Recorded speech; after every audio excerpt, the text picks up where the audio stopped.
বিজ্ঞানের 3 নম্বর চ্যাপ্টারের ক্ষেত্রে আজকে আমরা আলোচনা করব পারমাণবিক ভর। পারমাণবিক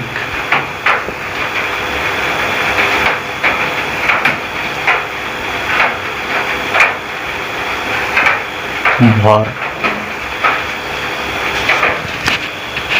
তাহলে দেখো, আগে আমরা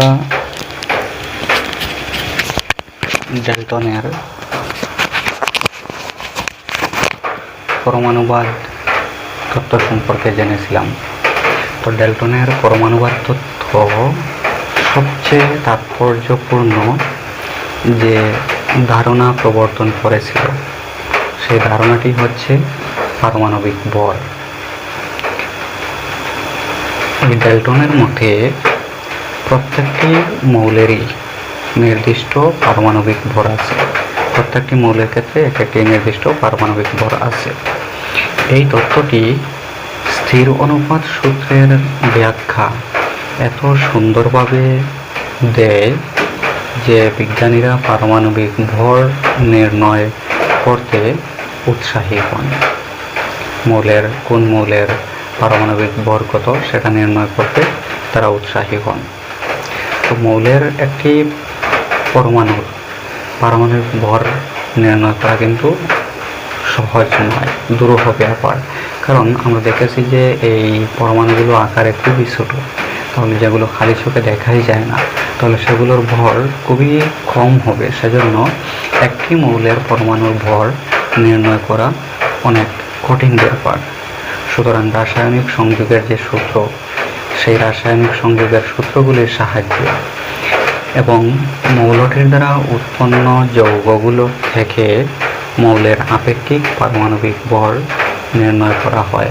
মৌলগুলো কীভাবে অন্য মৌলের সাথে যোজিত হয়ে কোন যৌগ গঠন করে, এবং যৌগ গঠন করার সময় মৌলগুলো আমরা স্থির অনুপাত সূত্রের মধ্যে দেখেছিলাম যে মৌলগুলো ক্ষুদ্র পূর্ণ সংখ্যার অনুপাতে যোজিত হয় বা নির্দিষ্ট অনুপাতে যোজিত হয়। তো কোন অনুপাতে তাদের যখন যৌগ গঠন করবে, যে মৌলগুলো মিলে যৌগ গঠন করবে, সেই মৌলগুলো যোজিত হওয়ার সময় তারা একে অপরের সাথে ভরের কোন অনুপাতে তারা যোজিত হয়েছিল সেটার উপর ভিত্তি করে মৌলের আপেক্ষিক পারমাণবিক ভর নির্ণয় করা হয়। যেমন উদাহরণস্বরূপ মনে করো কার্বন মনোক্সাইড কার্বন এবং অক্সিজেন দ্বারা গঠিত হয়। যেমন তার সংকেত হচ্ছে CO। কার্বন মনোক্সাইড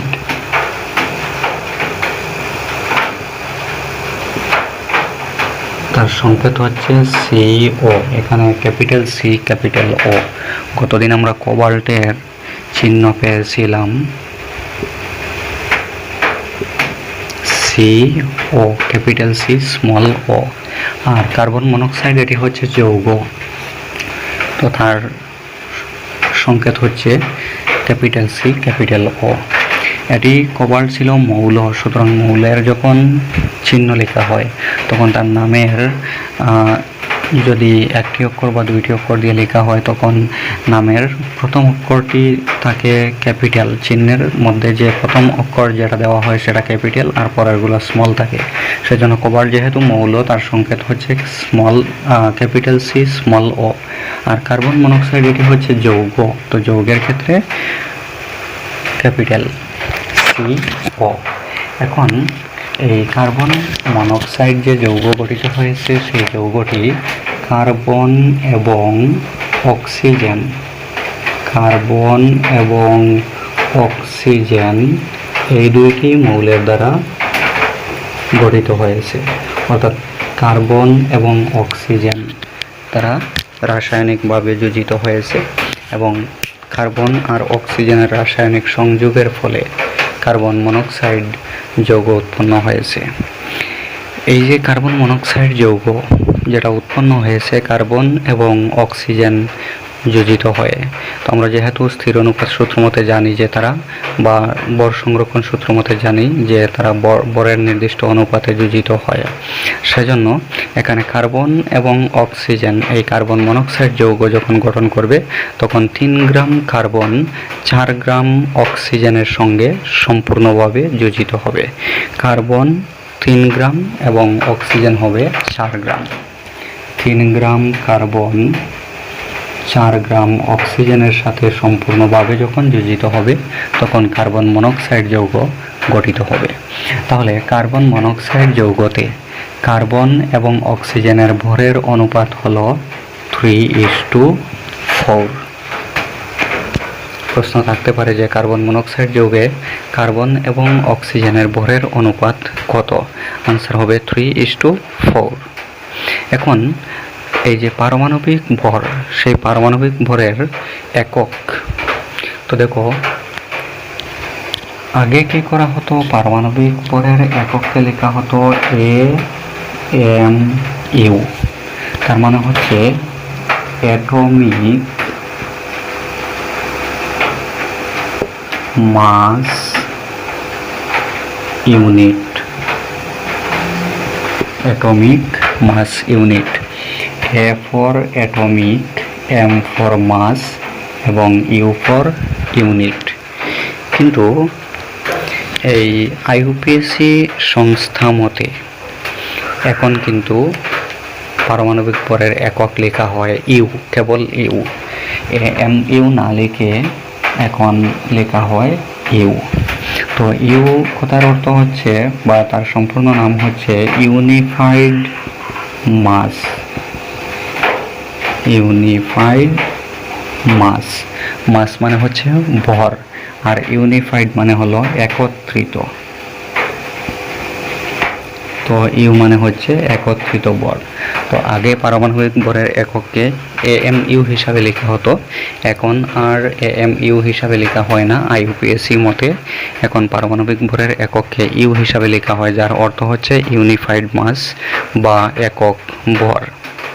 এখন যদি কার্বনের পারমাণবিক ভরকে পারমাণবিক ভর একক হিসাবে ধরা হয় তাহলে কার্বনের পারমাণবিক ভর হবে 1.0 ইউ। যে কোনো ক্ষেত্রে আমরা যখন এমনিতে যখন আমরা কোনো বস্তুর ভর নির্ণয় করি তখন আমরা একক হিসাবে নিতে হয়। যেমন আমরা মনে করো 5 কেজি ওজনের কোনো বস্তু যখন ভর নির্ণয় করি তখন কি করতে হয়, আমরা 1 কেজি ভরের যে পাথর আছে সেই পাথরের সাহায্যে আমরা যদি 5 দাঁড়ি দিই তাহলে 5 কেজি হবে। মানে এখানে একক হিসাবে 1 কেজি নেওয়া হয়েছে, 1 কেজির পাথরটাকে একক হিসাবে নেওয়া হয়েছে। সেই হিসাবে যে কোনো বস্তুর ভর নির্ণয় করতে যেহেতু আমাদের একক হিসাবে কোনো একটা ভর নিতে হয়, তো পরমাণুর ভর মানে হচ্ছে পারমাণবিক ভর। তো পারমাণবিক ভর যখন নির্ণয় করা হবে তখনও কি করতে হবে, একক হিসাবে একটা মান প্রথমে ধরতে হবে। এখন যদি কার্বনের ভরকে যদি একক হিসাবে ধরা হয় তাহলে কার্বনের পারমাণবিক ভর হবে 1 ইউ বা 1.0 ইউ। কার্বনের ভরকে যদি, কার্বন মানে সি, কার্বনের ভরকে যদি একক হিসাবে নেওয়া হয় তখন কার্বনের ভর যেহেতু একক হিসাবে নেওয়া হয়েছে সুতরাং কার্বনের পারমাণবিক ভর হবে 1 ইউ, অর্থাৎ কার্বন মৌলের একটি পরমাণুর ভর হবে 1 ইউ বা 1 একত্রিত ভর বা 1 ইউনিফাইড মাস। এবং সেই হিসাবে আমরা দেখেছিলাম যে কার্বন মনোক্সাইড যৌগতে কার্বন অক্সিজেনের সাথে যোজিত হয়েছে 3:4 অনুপাতে, মানে 3 গ্রাম কার্বনের সাথে অক্সিজেন যোজিত হয়েছে 4 গ্রাম। এখন যেহেতু পারমাণবিক ভরগুলো, একটি পরমাণুর ক্ষেত্রে পারমাণবিক ভর নির্ণয় করা যেহেতু দুরূহ ব্যাপার, কঠিন ব্যাপার, সেজন্য এই মৌলগুলো কোন অনুপাতে যোজিত হয়েছে, কিভাবে তারা যোজিত হয়েছে এই রাসায়নিক সংযোগের সূত্র অনুযায়ী এবং যৌগের মধ্যে থাকা মৌলগুলোর পারমাণবিক মৌলগুলোর অনুপাত অনুযায়ী কি করা হয়, এই মৌলগুলোর পারমাণবিক ভর নির্ণয় করা হয়। এই কার্বন মনোক্সাইড যে যৌগ, কার্বন এবং অক্সিজেন এখানে 3:4 অনুপাতে যোজিত হয়েছে। এখন যদি আমরা কার্বনের পারমাণবিক ভরকে যদি 1U ধরি, তাহলে অক্সিজেনের পারমাণবিক ভর কত হবে?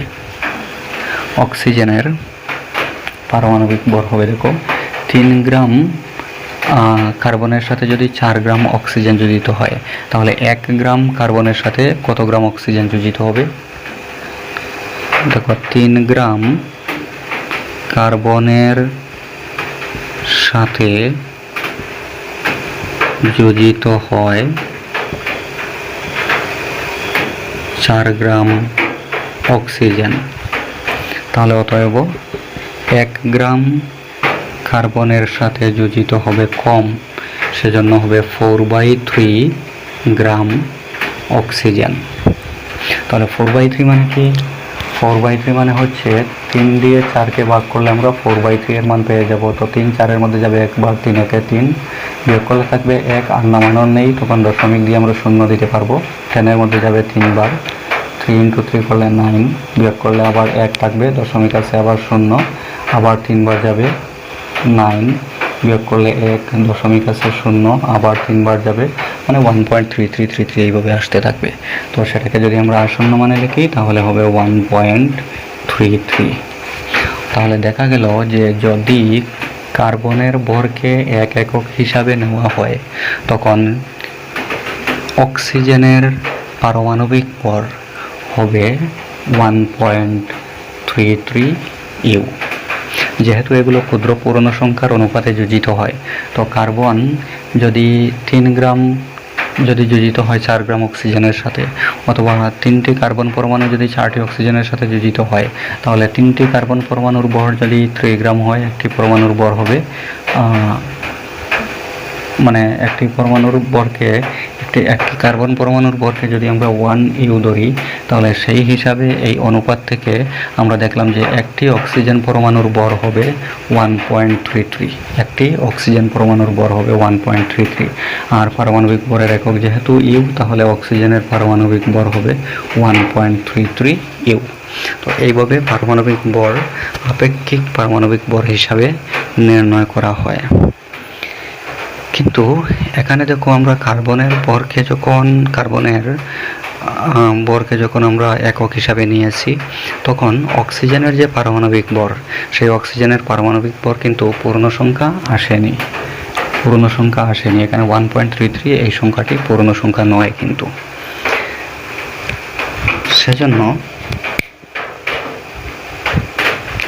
যদি মৌলগুলোর পারমাণবিক ভর পূর্ণ সংখ্যা হিসাবে পাওয়া যায়, তাহলে বেশি সুবিধাজনক হয়।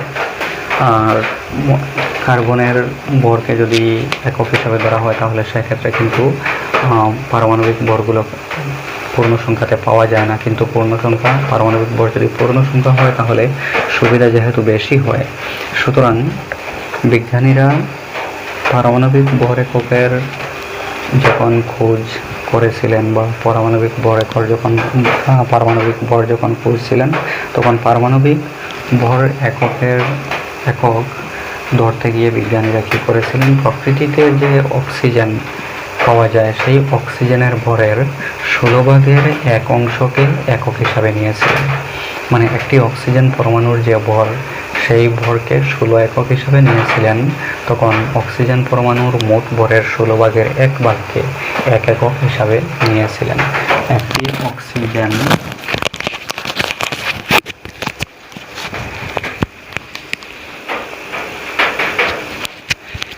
একটি অক্সিজেন পরমাণুর ভরকে তারা 16 একক হিসাবে ধরে নিয়েছিলেন, এবং সেই হিসাবে অক্সিজেন পরমাণুর ভরের 16/1 অক্সিজেনের পারমাণবিক ভর 16, তাহলে 16/1 হবে 1 একক। সুতরাং বিজ্ঞানীরা পারমাণবিক ভর এককের খোঁজে প্রকৃতিতে যে অক্সিজেন পাওয়া যায়, সেই অক্সিজেনের ভরের 16/1 পারমাণবিক ভর একক হিসাবে নিয়েছিলেন। এবং এই অক্সিজেনের ভরের 1/16 তারা যে বিজ্ঞানীরা যে পারমাণবিক ভর একক হিসাবে নিয়েছিলেন তার প্রাসঙ্গিক যুক্তি আছে, এবং প্রাসঙ্গিক যুক্তি দুইটা আছে। তো এই প্রাসঙ্গিক যুক্তি দুইটা কি কি আছে দেখো আমরা এখন জানব। প্রথমত হচ্ছে আমরা দেখলাম যে যখন কার্বনের ভরকে একক হিসাবে নেওয়া হয় তখন পারমাণবিক ভরগুলো পূর্ণ সংখ্যাতে আসে না, কিন্তু অক্সিজেনের ভরের 1/16 যদি পারমাণবিক ভর একক হিসাবে নেওয়া হয় তাহলে বেশিরভাগ ক্ষেত্রে মৌলগুলোর পারমাণবিক ভর পূর্ণ সংখ্যা আসে, পূর্ণ সংখ্যা পাওয়া যায়। আর দ্বিতীয়ত হচ্ছে অক্সিজেন এমন একটি মৌল যে মৌলটি প্রায় সব মৌলের সাথে অর্থাৎ বেশিরভাগ মৌলের সাথে যোজিত হয়ে যৌগ গঠন করতে পারে। যেমন কার্বনের সাথে অক্সিজেন যোজিত হতে পারে, আবার সালফারের সাথেও যোজিত হতে পারে, নাইট্রোজেনের সাথেও যোজিত হতে পারে, ম্যাগনেসিয়াম, সোডিয়াম, অ্যালুমিনিয়াম এগুলোর ক্ষেত্রেও অক্সিজেন যোজিত হয়ে অক্সাইড গঠন করতে পারে অর্থাৎ যৌগ গঠন করতে পারে। তো এই দুইটি কারণে অক্সিজেনের ভরের 1/16 বিজ্ঞানীরা পারমাণবিক ভর একক হিসাবে নিয়েছিলেন। কারণ দুইটি কি কি? 1 নম্বর কারণ হলো যে অক্সিজেন অনেক মৌলের সাথে যোজিত হয়ে যৌগ গঠন করতে পারে। 1 নম্বর যুক্তি হলো অক্সিজেন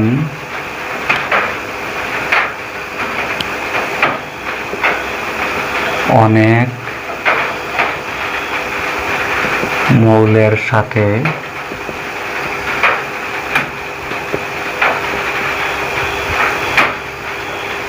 যোজিত হয়ে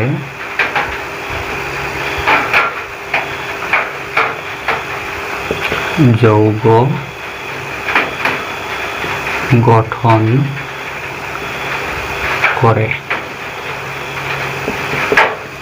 1 নম্বর যুক্তি। আর 2 নম্বর যুক্তি হলো যে যদি অক্সিজেনের একটি পরমাণুর ভরের 16/1 যদি পারমাণবিক ভর একক হিসাবে গ্রহণ করা হয় তাহলে বেশিরভাগ মৌলের পারমাণবিক ভর পূর্ণ সংখ্যা হিসাবে পাওয়া যায়। তো 2 নম্বর যুক্তি আমরা দেখতে পারি এই পারমাণবিক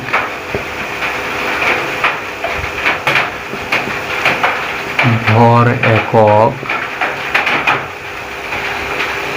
গ্রহণ করলে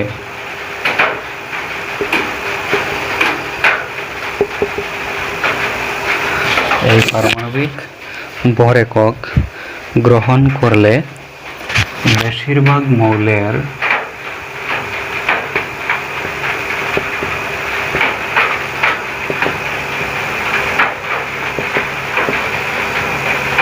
পারমাণবিক ভর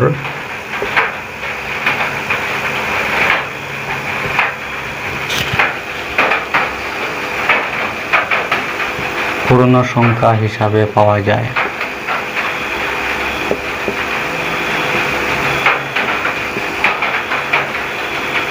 পূর্ণ সংখ্যা হিসাবে পাওয়া যায়।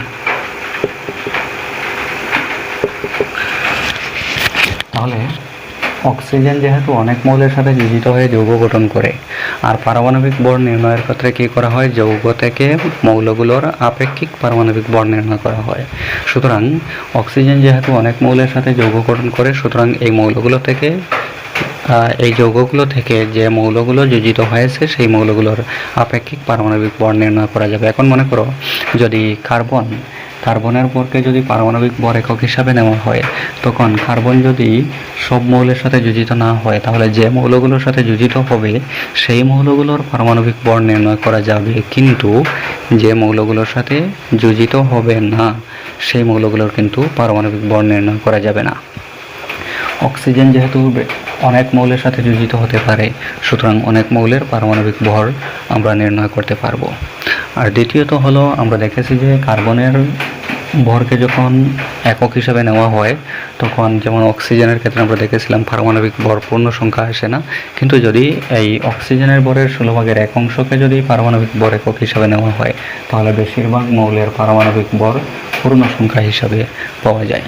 তো এই দুইটি সুবিধার জন্য বা এই দুটি প্রাসঙ্গিক যুক্তির জন্য বিজ্ঞানীরা অক্সিজেনের প্রকৃতিতে যে অক্সিজেন পাওয়া যায় সেই অক্সিজেনের ভরের 1/16 পারমাণবিক ভর একক হিসাবে নিয়েছিলেন।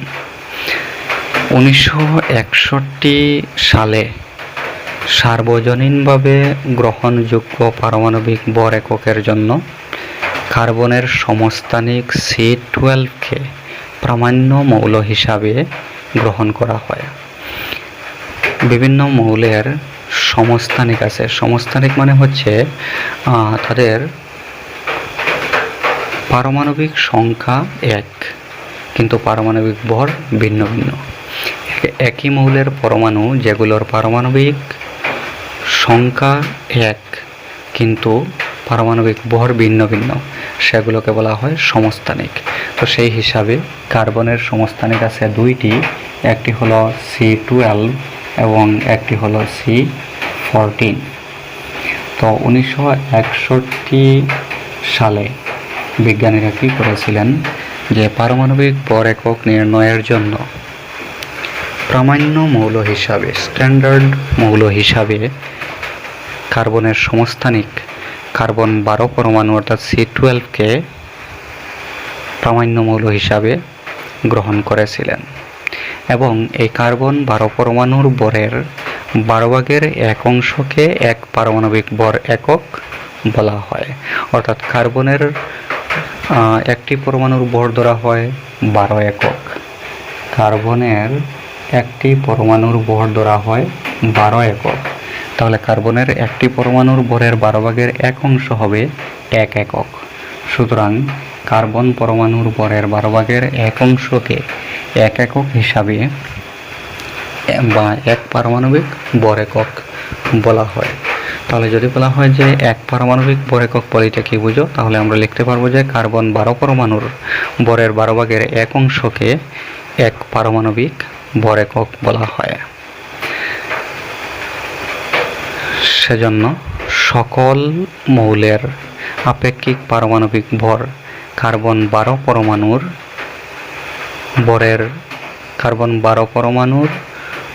ভরের সাপেক্ষে নির্ণয় করা হয়েছে। তো কার্বন 12 পরমাণুর ভরের সাপেক্ষে কিভাবে নির্ণয় করা হয়েছে?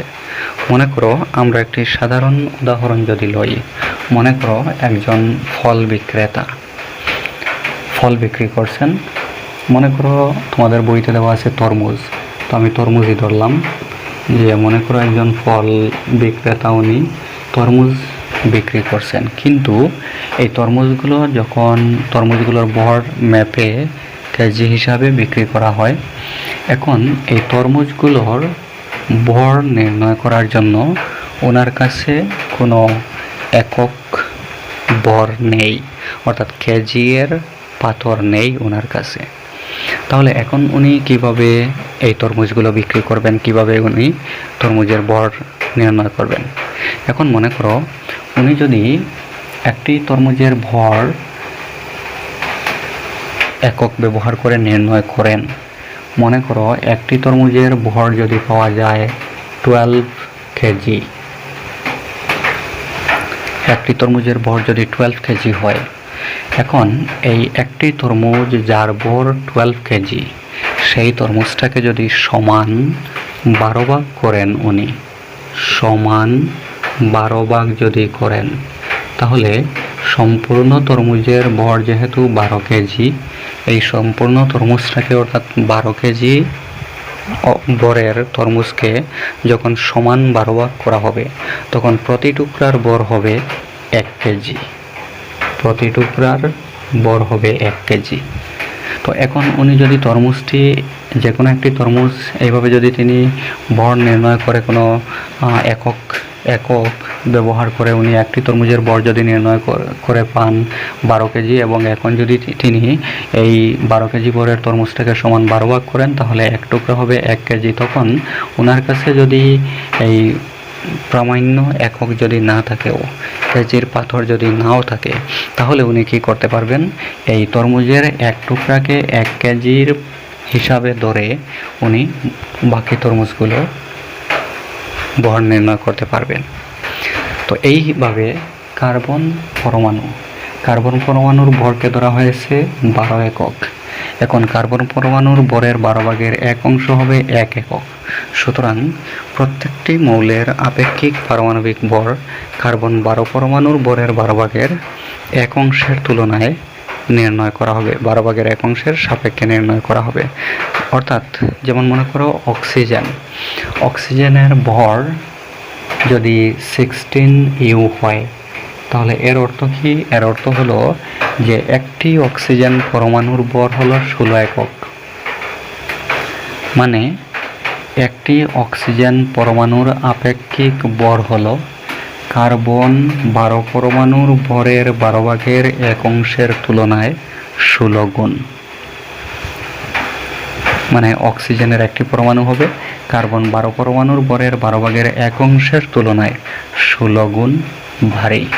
তাহলে কার্বনের 12 পরমাণুর ভরের 12/1 মানে 1 একক, তো তার তুলনায় যদি 16 গুণ ভারী হয় তাহলে অক্সিজেনের ভর হবে 16 একক। এভাবে ম্যাগনেসিয়ামের যেমন আছে 24 একক, তো ম্যাগনেসিয়াম হবে কার্বন 12 পরমাণুর ভরের 12/1 তুলনায় 24 গুণ ভারী।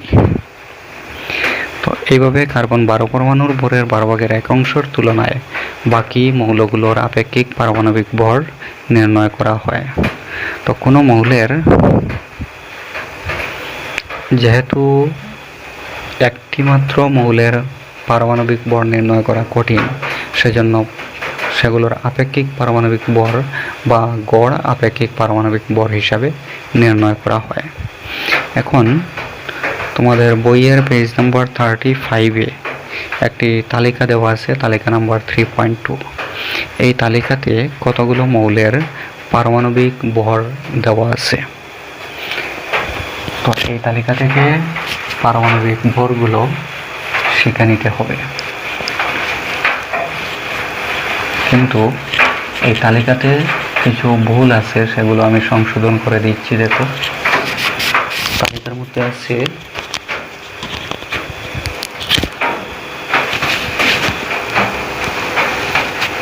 এখানে আছে মৌল,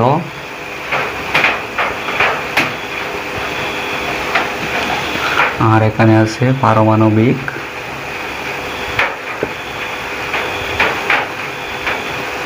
ভর। এই তালিকা থেকে পারমাণবিক ভর শিখে নিতে হবে।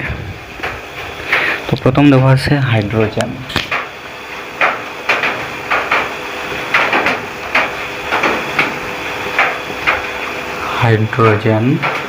হাইড্রোজেনের পারমাণবিক ভর দেওয়া আছে 1U। মানে পারমাণবিক ভর যেহেতু ইউ মানে একক ভর বা ইউনিফাইড মাস, এই এককে প্রকাশ করা হয়। তো হাইড্রোজেনের পারমাণবিক ভর হলো 1U।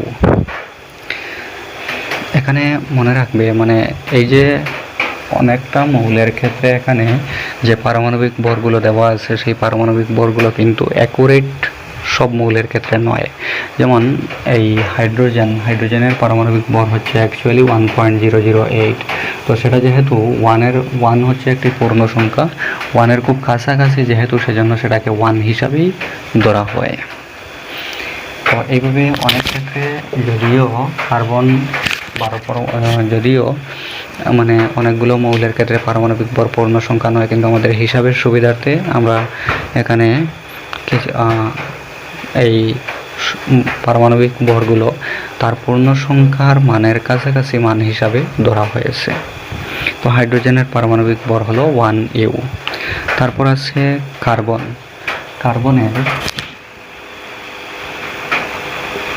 কার্বনের পারমাণবিক ভর হচ্ছে 12U। তারপর আছে নাইট্রোজেনের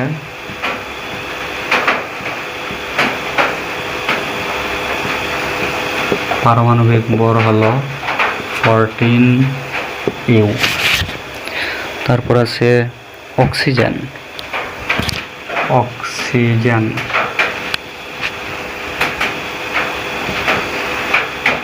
দেখো, তোমাদের বইতে অক্সিজেনের পারমাণবিক ভর দেওয়া আছে 8U, কিন্তু সেটা ভুল। অক্সিজেনের পারমাণবিক ভর হবে 16U। বইতে সেটা শুদ্ধ করে নেবে। তারপর সোডিয়ামের পারমাণবিক ভর হলো 23U। তারপর আছে ম্যাগনেসিয়াম। ম্যাগনেসিয়ামের পারমাণবিক ভর হলো ম্যাগনেসিয়ামের পারমাণবিক ভর হলো 24U। 24U। তারপর সালফার। সালফারের পারমাণবিক ভর এখানে বইতে দেওয়া আছে 16, সেটা 16 হবে না, 32U। সালফারের পারমাণবিক ভর হলো 32U, শুদ্ধ করে নেবে। তারপর আছে ক্লোরিন। ক্লোরিন, ক্লোরিনের পারমাণবিক ভর হলো 35.5U। তারপর আছে ক্যালসিয়াম। ক্যালসিয়ামের পারমাণবিক ভর হলো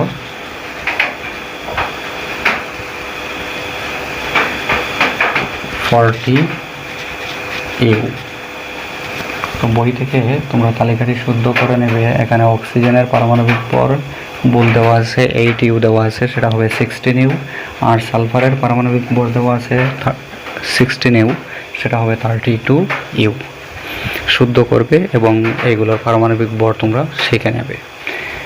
তো এখন দেখো, মানে এই যে পারমাণবিক ভর আমরা পেয়েছি, তো মনে করো তোমাকে বলা হলো যে নাইট্রোজেনের পারমাণবিক ভর 14U, এর অর্থ কী? আমরা যেহেতু জানি যে পারমাণবিক ভর হচ্ছে কার্বন 12 পরমাণুর ভরের 12 ভাগের 1 অংশের তুলনায় কত গুণ ভারী, সেটা হচ্ছে পারমাণবিক ভর কোনো মৌলের পরমাণুর পারমাণবিক ভর।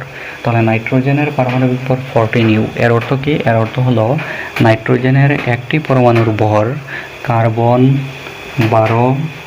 একটি কার্বন 12 পরমাণুর ভরের 12 ভাগের 1 অংশের তুলনায় 14 গুণ ভারী। 14 গুণ ভারী। অনুরূপভাবে যেমন যদি বলা হয় ম্যাগনেসিয়ামের পারমাণবিক ভর 24U বলিতে কি বুঝো, তাহলে আমরা লিখব যে ম্যাগনেসিয়ামের একটি পরমাণুর ভর একটি কার্বন 12 পরমাণুর ভরের 12 ভাগের 1 অংশের তুলনায় 24 গুণ ভারী। এইভাবে যেমন সালফারের পারমাণবিক ভর 32U বলিতে কি বুঝো, তো সালফারের একটি পরমাণুর পারমাণবিক ভর একটি কার্বন 12 পরমাণুর ভরের 12 ভাগের 1 অংশের তুলনায় 32 গুণ ভারী। ঠিক আছে। এখন কথা হলো যে এইগুলো তোমরা শিখে নেবে বইতে প্রথমে তালিকাটি শুদ্ধ করে নেবে, তারপরে এগুলো শিখে নেবে, মানে পরবর্তীতে এগুলো কাজে লাগবে। এখন দেখো, তারপরের টপিক্সটি দেওয়া আছে যে পরমাণুগুলো কিভাবে থাকে। তো পরমাণুগুলো কিভাবে থাকে, অধিকাংশ মৌলের যে পরমাণু, বেশিরভাগ মৌলের পরমাণুগুলোর কিন্তু কোনো স্বাধীন স্থিতি নেই, অর্থাৎ পরমাণুগুলো পরমাণু হিসাবে থাকতে পারে না। 2টি বা তার চাইতে বেশি পরমাণু একত্রিত হয়ে অণু গঠন করে বা আয়ন গঠন করে তারা থাকে। অনেক অণু বা আয়ন আবার একত্রিত হয়ে তারা পদার্থ সৃষ্টি করে, বিভিন্ন পদার্থ সৃষ্টি করে, যে পদার্থগুলো আমরা দেখতে পাই বা অনুভব করতে পারি বা স্পর্শ করতে পারি। কিছু কিছু ক্ষেত্রে কিছু কিছু মৌলের পরমাণুগুলোর স্বাধীন স্থিতি আছে, তবে অনেকগুলো মৌলের পরমাণুগুলোর কিন্তু স্বাধীন স্থিতি নেই, অর্থাৎ তারা পরমাণু হিসাবে থাকতে পারে না। তারা কয়েকটি পরমাণু একত্রিত হয়ে অণু বা আয়ন হিসাবে থাকে। এখন কথা হলো যে অণু মানে কি। তো অণু রাসায়নিক বন্ধনে আকর্ষণী বলের দ্বারা আবদ্ধ 2 বা ততোধিক পরমাণুর সমষ্টিকে বলা হয় অণু। তার মানে কি? তার মানে হচ্ছে যেমন এখানে মনে করো অক্সিজেনের চিহ্ন হলো O। তো অক্সিজেনের চিহ্ন যদি আমরা O লিখি, তাহলে বোঝা গেল এখানে একটি অক্সিজেন পরমাণু আছে, কিন্তু এই অক্সিজেন পরমাণুর কোনো স্বাধীন স্থিতি নেই, অর্থাৎ অক্সিজেন পরমাণু হিসাবে কিন্তু স্বাধীনভাবে সে থাকতে পারে না। তখন কি হয়? তখন 2টি অক্সিজেন পরমাণু একত্রিত হয় এবং একত্রিত হয়ে অক্সিজেন অণু গঠন করে, অর্থাৎ 2টি পরমাণু একত্রিত হয়। তো একত্রিত যে হয়, তারা কিভাবে একত্রিত হয়? তারা একটি পরমাণুর সাথে আরেকটি পরমাণুর বন্ধন সৃষ্টি হয়। আকর্ষণী বল দুইটি পরমাণুর মধ্যে সৃষ্টি হয় এবং এই আকর্ষণী বলের দ্বারা তারা আবদ্ধ হয়। আকর্ষণী বলের দ্বারা দুইটা বা তার চাইতে বেশি পরমাণু আবদ্ধ হয়, একটার সাথে অন্যটা মিলিত হয়ে অণু গঠন করে। ঠিক আছে?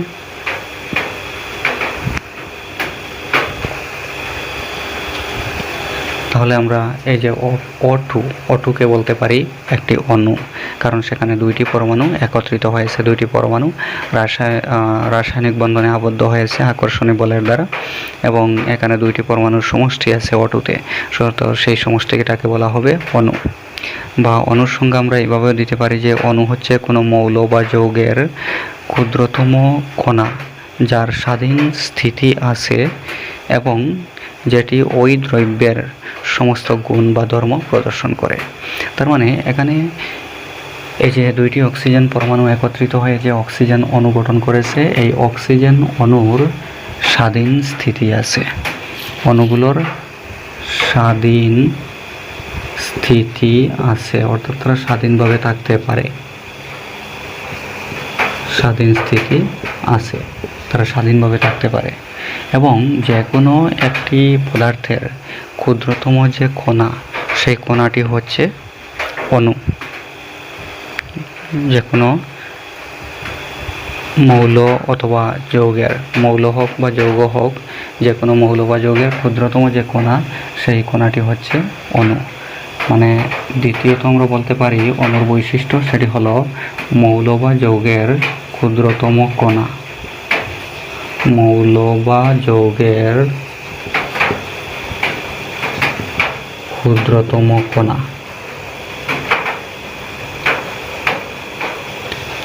ঠিক আছে? এবং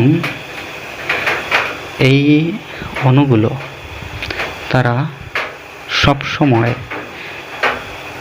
যে দ্রব্যের অণু, সেই দ্রব্যের গুণ বা ধর্মগুলো প্রদর্শন করে।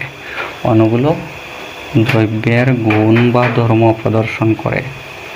দ্রব্যের গুণ বা ধর্ম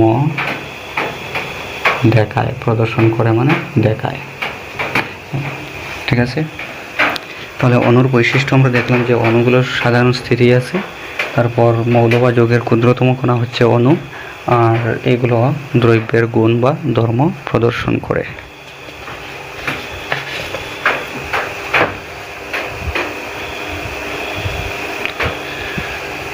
এখন কোনো একটি মৌলের ক্ষেত্রে যে পরমাণুগুলো যোজিত হয় বা রাসায়নিক বলের দ্বারা আবদ্ধ হয়, সেই পরমাণুগুলো কিন্তু একই ধরনের হয়। যে কোনো একটি মৌলের ক্ষেত্রে তার পরমাণুগুলো একই ধরনের হয়। যেমন এখানে অক্সিজেন মৌলের যে অণু, সেটার ক্ষেত্রে পরমাণুগুলো হচ্ছে কেবল অক্সিজেন পরমাণু, মানে এটিও হচ্ছে অক্সিজেন পরমাণু, এটিও হচ্ছে অক্সিজেন পরমাণু। অনুরূপভাবে যদি আমরা নাইট্রোজেন অণু যদি লই, তাহলে তার মধ্যে কেবল নাইট্রোজেন পরমাণুই থাকবে, নাইট্রোজেন পরমাণু থাকবে। যে কোনো মৌল নাও তুমি, সেই মৌলতে কেবলমাত্র একই ধরনের পরমাণু দ্বারা সেই মৌলগুলো গঠিত হয়। আর্গন, হিলিয়াম এই ধরনের যে মৌল, এই মৌলগুলোর এইগুলোর মতো অনেকগুলো মৌল আছে যেগুলো অণু সেই মৌলের একটি মাত্র পরমাণু দ্বারা গঠিত। হিলিয়ামের সংকেত হচ্ছে He, তারপর যেমন আর্গনের সংকেত হচ্ছে Ar। তো এই হিলিয়ামের অণু বা আর্গনের অণু বা এই ধরনের আরও কিছু মৌল আছে, যে মৌলগুলো কেবলমাত্র একটি মাত্র পরমাণু দ্বারা গঠিত হয়, অর্থাৎ একটি পরমাণুর দ্বারা একটি অণু গঠিত হয়। কিন্তু এখানে আমরা দেখেছি অক্সিজেনের ক্ষেত্রে কি হয়েছে, দুইটি পরমাণু মিলিত হয়ে একটি অণু গঠিত হয়েছে। আর এই ধরনের হিলিয়াম, আর্গনের মতো অনেকগুলো মৌল আছে যেগুলো একটি মাত্র পরমাণুর দ্বারা একটি অণু গঠিত হয়।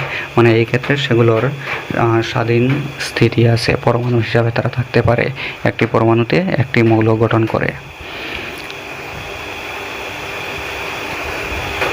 অক্সিজেনের ক্ষেত্রে দুইটি পরমাণু একত্রিত হয়ে দুইটি অক্সিজেন পরমাণু একত্রিত হয়ে একটি অক্সিজেন অণু গঠন করে। এখন যে কোনো একটি অণু গঠন করার সময় যে সংখ্যক পরমাণু যোজিত হয় সেই সংখ্যাটাকে বলা হয় মৌলটির পারমাণবিকতা বা পরমাণুকতা। পারমাণবিকতা বা পরমাণুকতা।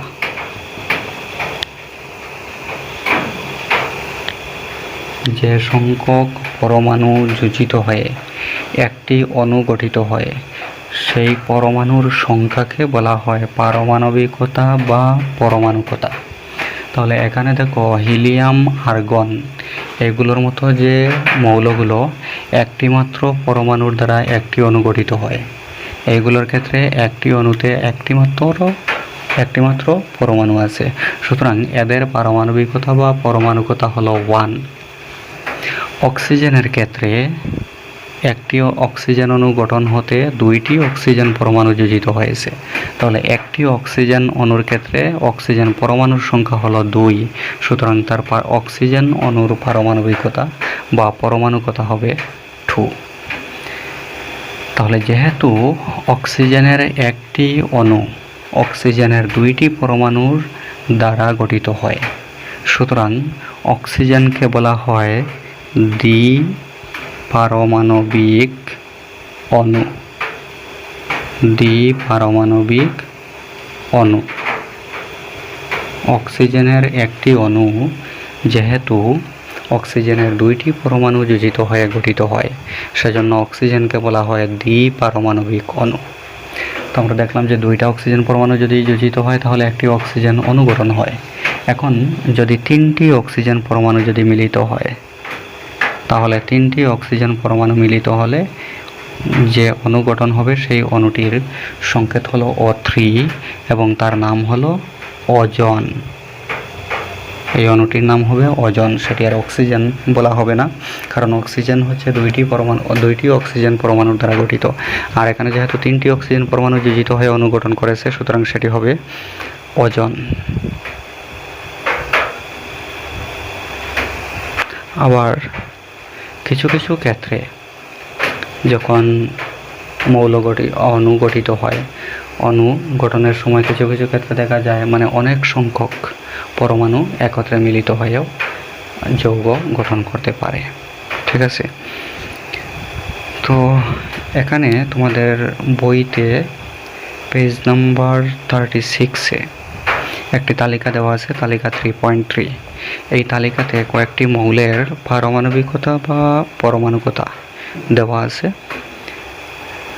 যেমন প্রথম দেওয়া আছে আর্গন। আর্গনের ক্ষেত্রে আমরা দেখেছিলাম যে একটি আর্গন পরমাণু দ্বারা একটি অণু গঠিত হয়, সুতরাং তার পারমাণবিকতা হবে 1। তারপর হিলিয়ামও 1, পারমাণবিকতা 1 হবে। তারপর আছে অক্সিজেন। অক্সিজেন আমরা দেখেছি যে সেটি হচ্ছে দ্বিপারমাণবিক অণু, তার পারমাণবিকতা 2। তারপর হাইড্রোজেন আবার হচ্ছে দ্বিপারমাণবিক অণু, কারণ হাইড্রোজেনের 2টি পরমাণু একত্রিত হয়ে একটি হাইড্রোজেন অণু গঠন হয়, সুতরাং হাইড্রোজেন হবে দ্বিপারমাণবিক অণু। তারপর নাইট্রোজেনের ক্ষেত্রেও 2টি নাইট্রোজেন পরমাণু একত্রিত হয়ে একটি নাইট্রোজেন অণু গঠন হয়, সুতরাং নাইট্রোজেনেরও পারমাণবিকতা হবে 2, অর্থাৎ নাইট্রোজেন দ্বিপারমাণবিক অণু। তারপর ক্লোরিনের ক্ষেত্রেও 2টি ক্লোরিন পরমাণু একত্রিত হয়ে একটি ক্লোরিন অণু গঠন করে, সুতরাং ক্লোরিনও হলো দ্বিপারমাণবিক অণু। তারপর ফসফরাসের ক্ষেত্রে 4টি ফসফরাস পরমাণু একত্রিত হয়ে একটি ফসফরাস অণু গঠন করে, তো সুতরাং ফসফরাসের পারমাণবিকতা হলো 4, অর্থাৎ ফসফরাসের একটি অণু হলো চতুর্পারমাণবিক। সালফার হচ্ছে বহু পারমাণবিক, সেটার ক্ষেত্রে অনেকগুলো পরমাণু একত্রে মিলিত হয়। সাধারণত সালফারের ক্ষেত্রে 8টি পরমাণু একত্রিত হয়ে একটি সালফার অণু গঠন করে, তো যেহেতু অনেকগুলো পরমাণু একত্রে মিলিত হয়ে একটি সালফার অণু গঠন করে, সুতরাং সালফারকে বহু পারমাণবিক বলা হয়। অর্থাৎ যখন অনেকগুলো পরমাণু একত্রে মিলিত হয়ে একটি অণু গঠন করবে, তখন সেক্ষেত্রে তার পারমাণবিকতাকে বলা হবে বহু পারমাণবিকতা বা বহু পরমাণুক। সেই অণুটাকে বলা হবে বহু পরমাণুক অণু। বা বহু পারমাণবিক অণু। ঠিক আছে, এই পর্যন্ত আজকে থাকলো। তারপর আগামী দিন পরের যে টপিক, সেই টপিকস হচ্ছে যৌগের অণু। তো আগামী দিন আমরা যৌগের অণু সম্পর্কে আলোচনা করব। আজকে এতটুকু থাকলো। ঠিক আছে।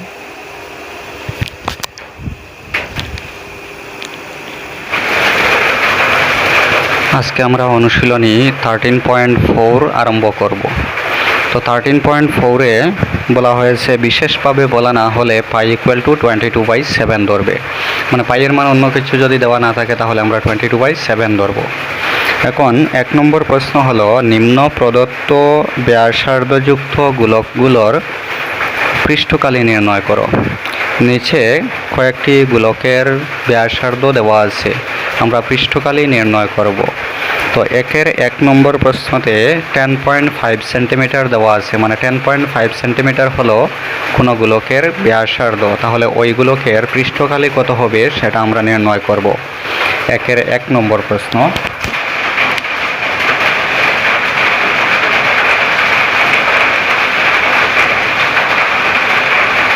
এখানে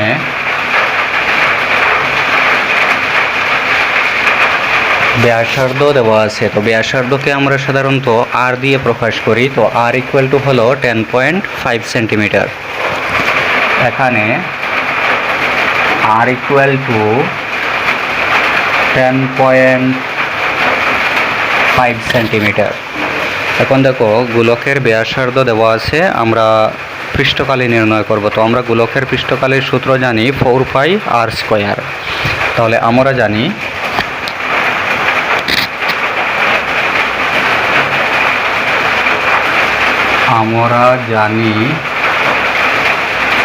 গোলকের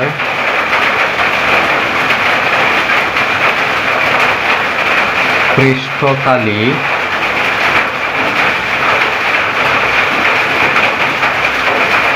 equal to 4πr² equal to 4 into পাইয়ের মান হবে 22/7 ইন্টু r²। আর এর মান হলো 10.5। তাহলে r² মানে হবে 10.5²। ঠিক আছে, ইকুয়াল টু 4 ইন্টু 22/7 ইন্টু 10.5-এর স্কোয়ার। তো 10.5-এর স্কোয়ারকে আমরা 10.5 ইন্টু 10.5 লিখব। 10.5 ইন্টু 10.5। এখন কাটাকাটি যাবে, দেখো 7 দিয়ে 7কে ভাগ করলে 1, আর 7 দিয়ে এখানে যদি আমরা 10.5কে ভাগ করি তাহলে 10-এর মধ্যে 7 যাবে একবার, 7 একে 7, 10 থেকে 7 বিয়োগ করলে 3, 5 নিলে হবে 35, 35-এর মধ্যে 7 যাবে 5 বার, 5 7 35। এখানে দশমিক 1 ঘর বামে আছে, তাহলে 1 ঘর বামে দশমিক। Equal to 4 into 22 into 1.5 into 10.5। এখন এগুলো পূরণ করতে হবে। তো 4 দিয়ে যখন 22কে আমরা ইন্টু করব তখন হবে 88। এখন 88কে আমরা 1.5 দিয়ে আবার পূরণ করব। পূরণ করলে 5 8 40-এর 0 হাতে আছে 4, 5 8 40, হাতের 4-এ 44। এখন 1 দিয়ে 8 একে 8, 8 একে 8 যোগ করলে 0, 4 আর 8 12-এর 2 হাতে আছে 1, 4 আর 8 12, হাতে রেখে 13। দশমিক আছে এখানে 1 ঘর বামে, তো 1 ঘর বামে দশমিক দিলে হবে 132.0, মানে 132। এখন সেটাকে আবার পূরণ করতে হবে 10.5 দিয়ে। তো দেখো আমরা 132কে 10.5 দিয়ে আবার পূরণ করব। 5 দুগুণা 10-এর 0 হাতে আছে 1, তিন পাঁচা 15, হাতে রেখে 16 এর 6, হাতে আছে 1, 5 একে 5, হাতে রেখে 6। এখন শূন্য দিয়ে পূরণ করা লাগবে না, শূন্যের লাইন আমরা ছেড়ে দিলাম। 1 দিয়ে পূরণ করলে 2 একে 2, 3 একে 3, 1 একে 1। এখন যোগ করব 0, 6, 6 আর 2 এ 8, 3 এর 3, 1 এর 1। দশমিক আছে এখানে 1 ঘর বামে, তো 1 ঘর বামে দশমিক দিলে হবে 1386.0 ইকুয়াল টু 1386.0। তো গোলকের পৃষ্ঠকালি হবে 1386.0 মানে 1386। অতএব নির্ণেয় পৃষ্ঠকালি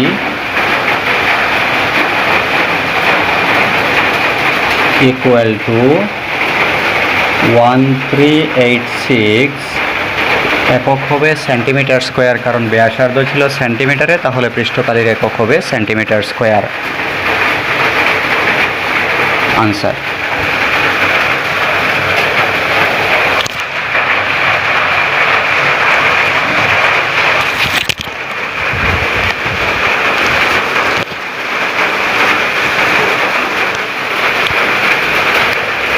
এখন 1-এর 2 নম্বর প্রশ্ন দেখো।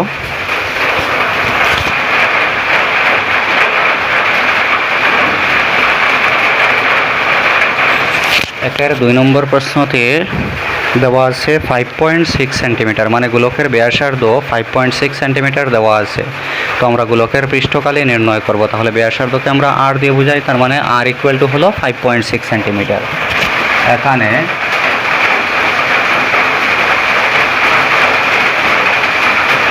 আর ইকুয়াল টু 5.6 সেন্টিমিটার। তাহলে আমরা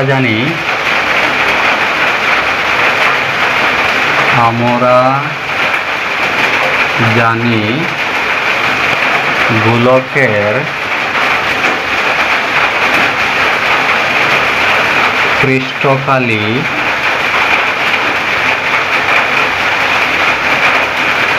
ইকুয়াল টু 4 পাই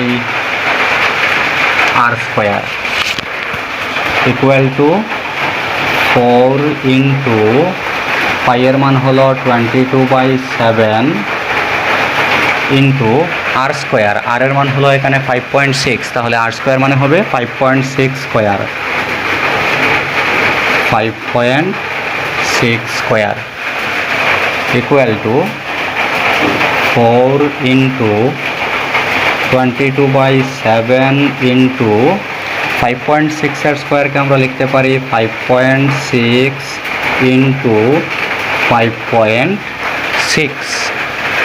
এখন কাটা যাবে, দেখো 7 দিয়ে 7কে ভাগ করলে 1, 7 দিয়ে 56কে ভাগ করলে হবে 8। এখানে দশমিক আছে 1 ঘর বামে, তাহলে 1 ঘর বামে দশমিক দিলে হবে 0.8 equal to 4 into 22 into 0.8 into 5.6। তো 4 দিয়ে 22কে ইন্টু করলে হবে 88, 88কে আমরা 0.8 দিয়ে ইন্টু করব, 88কে 0.8 দিয়ে ইন্টু করব। 8 8 64 এর 4, হাতে আছে 6, 8 8 64 আর হাতের 6 হলো 70। দশমিক আছে 1 ঘর বামে, মানে 70.4। এখন তাকে আবার পূরণ করতে হবে 5.6 দিয়ে, 70.4কে 5.6 দিয়ে আবার পূরণ করতে হবে। পূরণ করলে 4 6 24 এর 4, হাতে আছে 2, 6 0 0 আর হাতের 2 এ 2, 6 7 42। এখন 5 দিয়ে 4 5 20 এর 0, হাতে আছে 2, 5 0 0 হাতের 2 এ 2, 5 7 35। যোগ করলে 4, 2 2 আর 2 এ 4, 4 আর 5 9, 3/3। এখন দশমিক, এখানে আছে 1 ঘর, এখানে 1 ঘর, টোটাল হবে 2 ঘর বামে দশমিক। তো 1 2 2 ঘর বামে দশমিক দিলে হবে 394.24 ইকুয়াল টু 394.24। তাহলে গোলকের পৃষ্ঠকালি হবে 394.24 সেন্টিমিটার স্কোয়ার। অতএব নির্ণেয় পৃষ্ঠকালি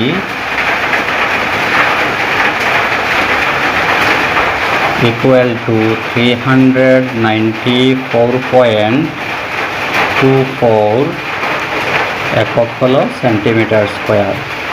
আনসার।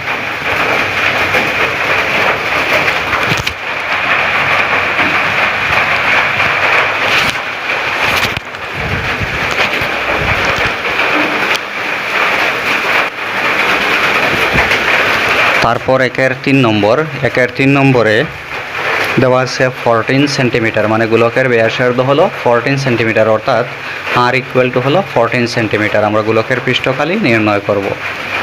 তো একের 3 নম্বর, এখানে আর ইকুয়াল টু 14 সেন্টিমিটার। আমরা গোলকের পৃষ্ঠকালি নির্ণয় করব। তো গোলকের পৃষ্ঠকালির সূত্র আমাদের জানা আছে। আমরা জানি গোলকের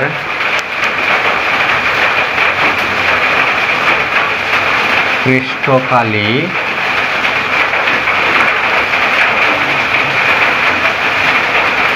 ইকুয়াল টু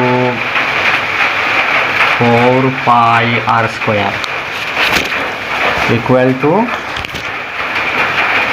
4 ইন্টু পাইয়ের মান হলো 22/7 ইন্টু আর স্কোয়ার, আর এর মান এখানে 14, তাহলে 14 স্কোয়ার হবে, ইকুয়াল টু 4 ইন্টু 22/7 ইন্টু 14 স্কোয়ারকে আমরা লিখতে পারি 14 ইন্টু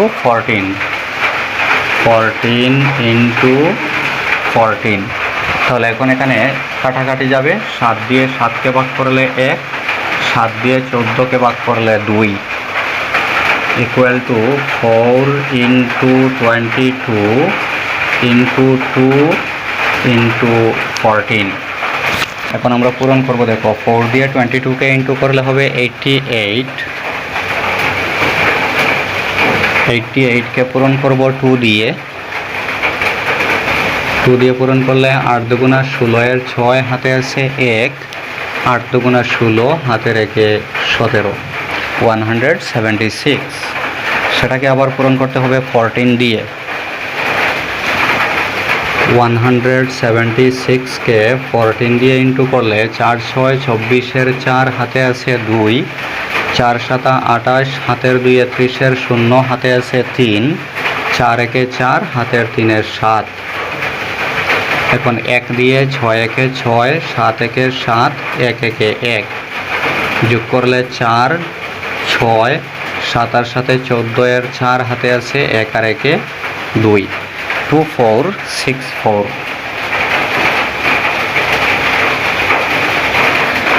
অতএব নির্ণেয় পৃষ্ঠকালি ইকুয়াল টু 2464 একক হবে সেন্টিমিটার স্কোয়ার। ঠিক আছে।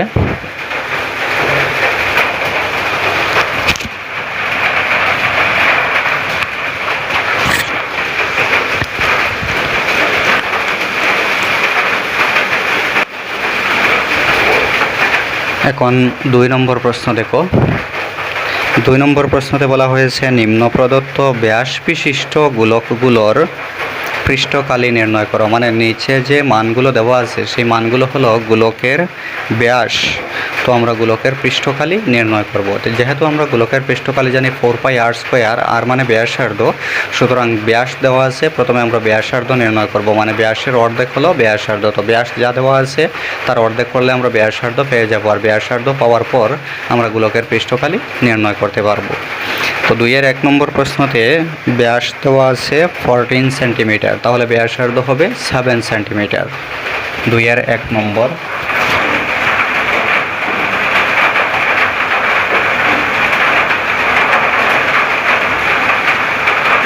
এখানে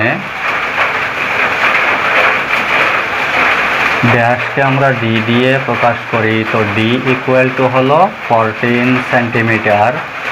অতএব ব্যাসার্ধ আর ইকুয়াল টু হবে 7 সেন্টিমিটার।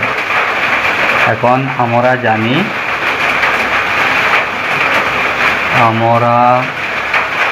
জানি গোলকের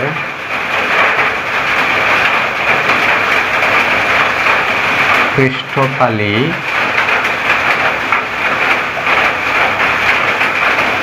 ইকুয়াল টু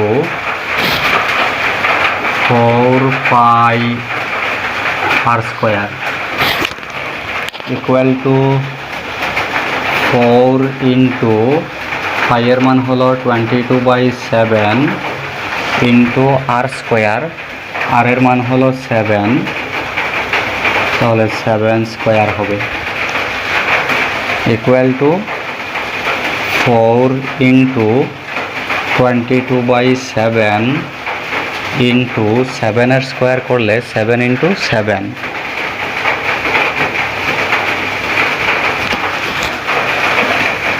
এখন এখানে কাটা যাবে, 7 দিয়ে 7কে ভাগ করলে 1, 7 দিয়ে 7কে ভাগ করলে 1, ইকুয়াল টু থাকলো 4 ইন্টু 22 ইন্টু 7। এখন আমরা পূরণ করব, তো 4 দিয়ে 22কে ইন্টু করলে হবে 88, তাকে আমরা আবার পূরণ করব 7 দিয়ে। 7 8 56, 6 হাতে আছে 5, 7 8 56 আর 5-এ হলো 61, ইকুয়াল টু হলো 616। অতএব নির্ণেয় পৃষ্ঠকালি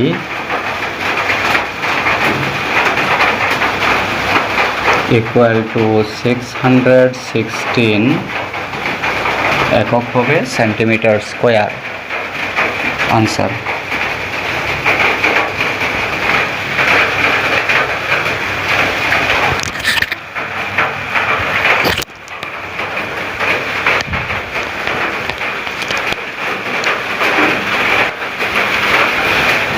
তারপর 2-এর 2 নম্বর।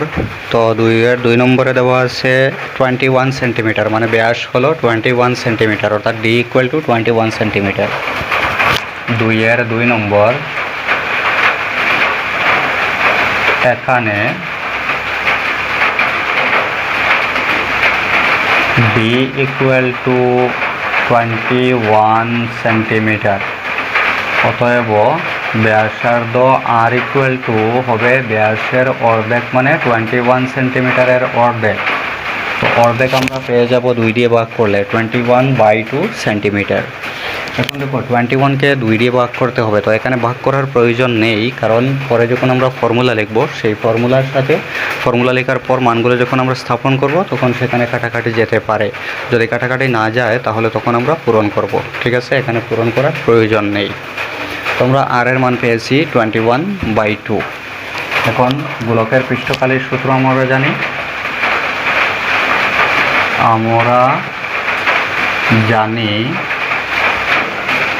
গোলকের পৃষ্ঠকালি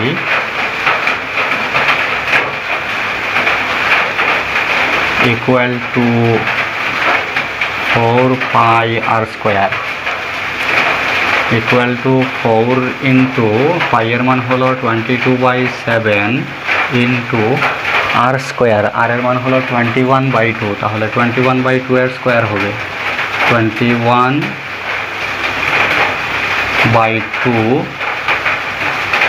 square equal to 4 into 22/7 into 21/2 এর স্কোয়ারকে আমরা লিখতে পারি 21/2 ইন্টু 21/2, 21/2 ইন্টু 21/2।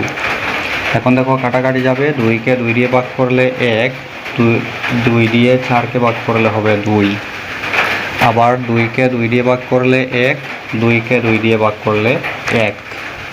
এখন 7 দিয়ে কাটা যাবে, 7 দিয়ে 7কে ভাগ করলে 1, আর 7 দিয়ে 21কে ভাগ করলে হবে 3, ইকুয়াল টু থাকলো এখানে 22 into 3 into 21।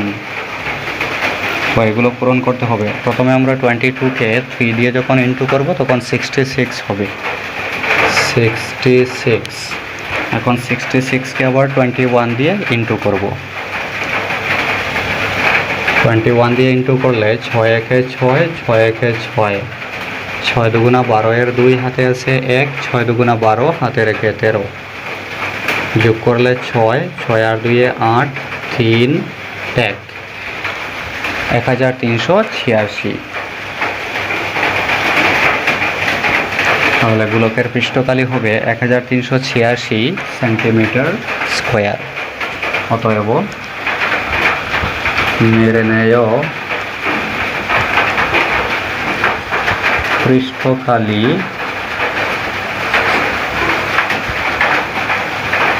Equal to 1386 centimetre square. Answer. ঠিক আছে।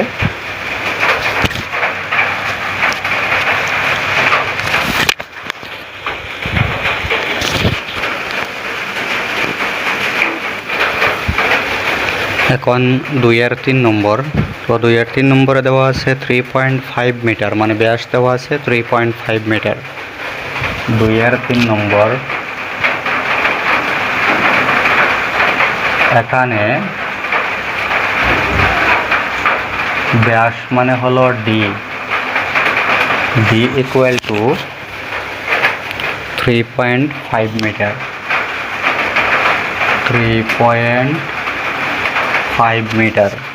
তাহলে ব্যাসার্ধ হবে তার অর্ধেক, অতএব ব্যাসার্ধ আর ইকুয়াল টু হবে 3.5/2 মিটার। এখন আমরা ব্যাসার্ধ পেয়েছি, তো গোলকের পৃষ্ঠকালের সূত্র লিখব। আমরা জানি গোলকের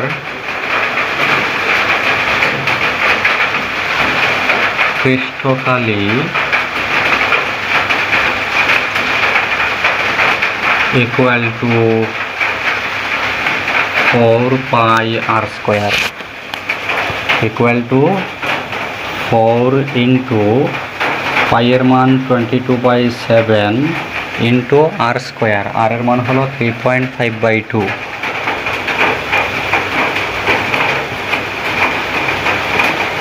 আর এর স্কোয়ার মানে 3.5/2 এর স্কোয়ার হবে, ইকুয়াল টু 4 ইন্টু 22/7 ইন্টু 3.5/2 এর স্কোয়ারকে আমরা লিখতে পারবো 3.5/2 ইন্টু 3.5/2, 3.5/2 ইন্টু 3.5/2। এখন কাটাকাটি যাবে, দেখো 2কে 2 দিয়ে ভাগ করলে 1, 4কে 2 দিয়ে ভাগ করলে 2, আবার 2কে 2 দিয়ে ভাগ করলে 1, 2কে 2 দিয়ে ভাগ করলে 1, 7 দিয়ে 7কে ভাগ করলে 1, 7 দিয়ে 35কে ভাগ করলে হবে 5, আর এখানে দশমিক 1 ঘর বামে আছে, তো 1 ঘর বামে দশমিক দিলে হবে 0.5, ইকুয়াল টু এখানে আছে 22 ইন্টু 0.5 ইন্টু 3.5। এখন এগুলো আমরা পূরণ করব। তো 22কে যখন আমরা 0.5 দিয়ে ইন্টু করব, 5 দুগুণা 10-এর শূন্য হাতে আছে 1, 5 দুগুণা 10 হাতে রেখে 11। এখানে দশমিক এক ঘর বামে আছে, তাহলে এক ঘর বামে দশমিক দেব, তখন হবে 11.0 মানে 11। তখন 11 দিয়ে 3.5কে ইন্টু করব, 3.5কে 11 দিয়ে ইন্টু করব। 11 দিয়ে ইন্টু করলে দেখো 5 একে 5, 3 একে 3, আবার 5 একে 5, 3 একে 3, যোগ করলে 5, 3 আর 5-এ 8, 3 এর 3, দশমিক আছে এক ঘর বামে দশমিক দিলে 38.5 ইকুয়াল টু 38.5। তাহলে গোলকের পৃষ্ঠকালি হবে 38.5, আর এখানে একক হবে মিটার স্কোয়ার, কারণ ব্যাসার্ধ ছিল মিটারে। অতএব নির্ণেয় পৃষ্ঠকালি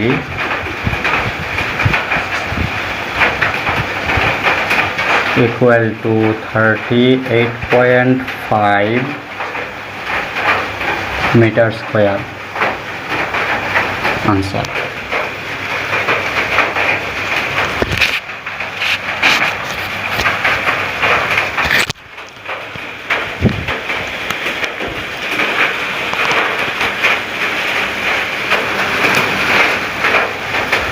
এখন 3 নম্বর প্রশ্ন দেখো। 3 নম্বর প্রশ্নতে বলা হয়েছে 10 সেন্টিমিটার ব্যাসার্ধের অর্ধগোলক একটির সম্পূর্ণ পৃষ্ঠকালি নির্ণয় করো। পাই ইকুয়াল টু দেওয়া আছে 3.14। এখানে একটি অর্ধগোলকের ব্যাসার্ধ দেওয়া আছে 10 সেন্টিমিটার। এই অর্ধগোলকটির সম্পূর্ণ পৃষ্ঠকালি আমরা নির্ণয় করব। তো ব্যাসার্ধ দেওয়া আছে 10 সেন্টিমিটার। 3 নম্বর,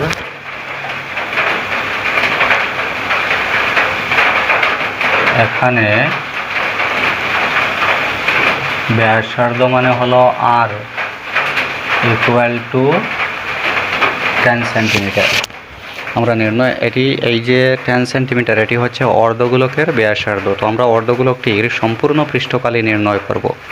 এখন দেখো, অর্ধগোলকের সম্পূর্ণ পৃষ্ঠকালির সূত্র আমাদের জানা আছে 3πr²। অর্ধগোলকের বক্রপাত পৃষ্ঠকালির সূত্র হলো 2πr², আর অর্ধগোলকের সম্পূর্ণ পৃষ্ঠকালি হলো 3πr²। আমরা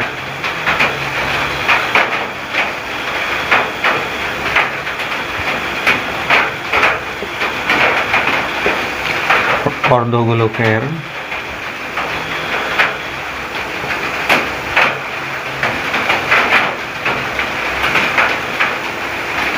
সম্পূর্ণ পৃষ্ঠকালি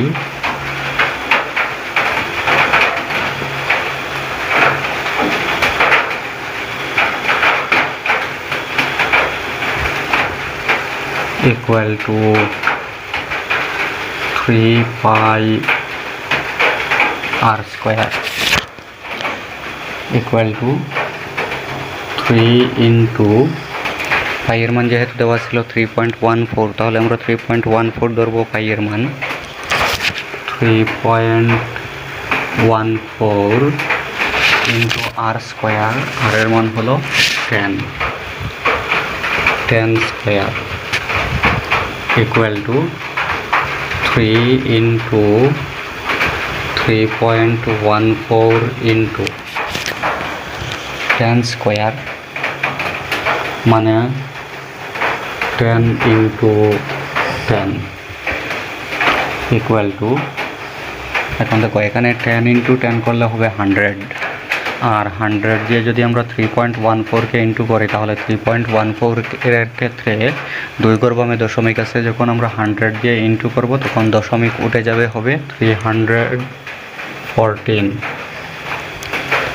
এখন 314কে পূরণ করব 3 দিয়ে। 3 দিয়ে পূরণ করলে 3 4 12 এর 2 হাতে আছে 1, 3 একে 3 হাতে রেখে 4, আর 3 দিয়ে 3কে পূরণ করলে 9, 942। তাহলে অতএব নির্ণেয় পৃষ্ঠকালি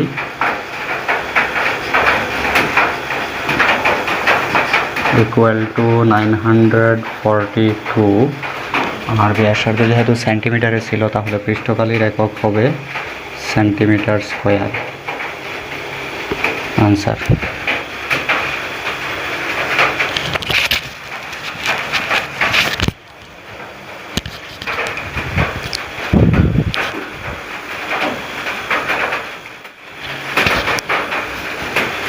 এখন 4 নম্বর প্রশ্ন দেখো। 4 নম্বর প্রশ্নতে বলা হয়েছে গোলকাকৃতির বেলুন একটিতে আরও বায়ু প্রবেশ করানোর ফলে এটির ব্যাসার্ধ 7 সেন্টিমিটার থেকে বেড়ে 14 সেন্টিমিটার হলো। এই দুটি ক্ষেত্রে বেলুনটির পৃষ্ঠকালির অনুপাত নির্ণয় করো। একটি বেলুন গোলকাকৃতির, তো সেটাতে প্রথমে কিছু পরিমাণে বায়ু ছিল এবং সেটি গোলকাকৃতিতে ছিল। তার ব্যাসার্ধ তখন ছিল 7 সেন্টিমিটার। তারপর সেটাকে আরও বেশি বায়ু যখন ভর্তি করা হলো তখন বেলুনটি আরও বেশি ফুলল এবং তার ব্যাসার্ধ হলো 14 সেন্টিমিটার। এখন এই দুইটি ক্ষেত্রে বেলুনের পৃষ্ঠকালির অনুপাত আমরা নির্ণয় করব। তাহলে দুইটি ক্ষেত্রে বেলুনের ব্যাসার্ধ দেওয়া আছে, দুইটি ক্ষেত্রে আমরা বেলুনের পৃষ্ঠকালি প্রথমে নির্ণয় করব আর তারপর আমরা দুইটির পৃষ্ঠকালির অনুপাত নির্ণয় করে নেব। 4 নম্বর প্রশ্ন।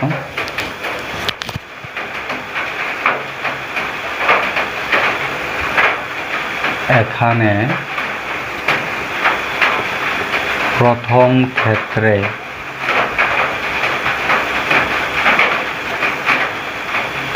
ক্ষেত্রে ব্যাসার্ধকে যদি আমরা R1 ধরি তাহলে প্রথম ক্ষেত্রে ব্যাসার্ধ দেওয়া আছে 7 সেন্টিমিটার এবং দ্বিতীয় ক্ষেত্রে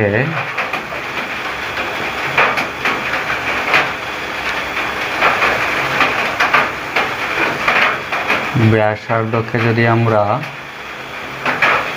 R2 ধরি, দ্বিতীয় ক্ষেত্রে ব্যাসার্ধ দেওয়া আছে 14 সেন্টিমিটার, তাহলে R2 ইকুয়াল টু হবে 14 সেন্টিমিটার। এখন এই দুইটি ক্ষেত্রে গোলকটির পৃষ্ঠকালির অনুপাত আমরা নির্ণয় করব। তাহলে দেখো, অতএব নির্ণেয় পৃষ্ঠকালির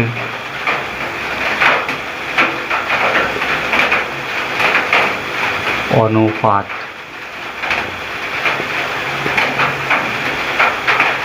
ইকুয়াল টু, প্রথম ক্ষেত্রে বেলুনটির পৃষ্ঠকালি হবে 4πr1 স্কোয়ার। যেহেতু বেলুনটি গোলকাকৃতির ছিল তো গোলকের পৃষ্ঠকালি হবে 4πr স্কোয়ার। এখানে প্রথম ক্ষেত্রে ব্যাসার্ধ যেহেতু R1 তো 4πr1 স্কোয়ার হবে 4πr1 স্কোয়ার।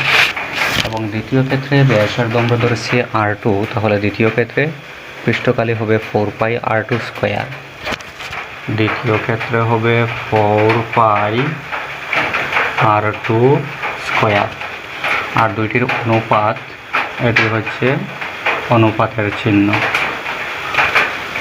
ঠিক আছে। এখন ইকুয়াল টু 4πr1 স্কোয়ার মানে 4 into pi into R1 square. R1 এর মান হলো 7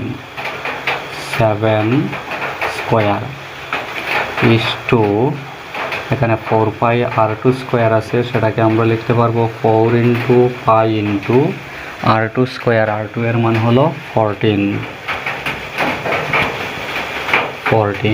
স্কোয়ার।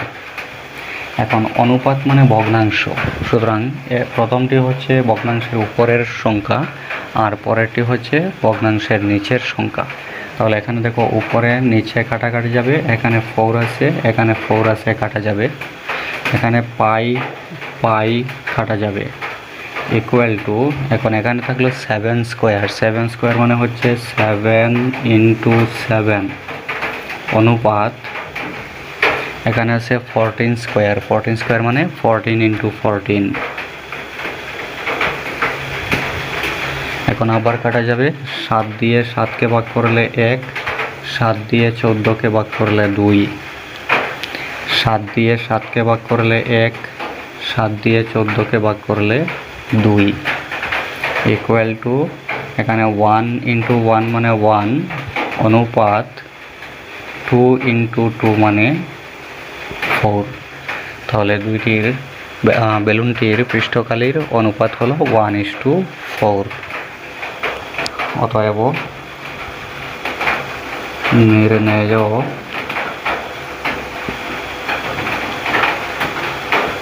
অনুপাত ইকুয়াল টু 1:4। ঠিক আছে।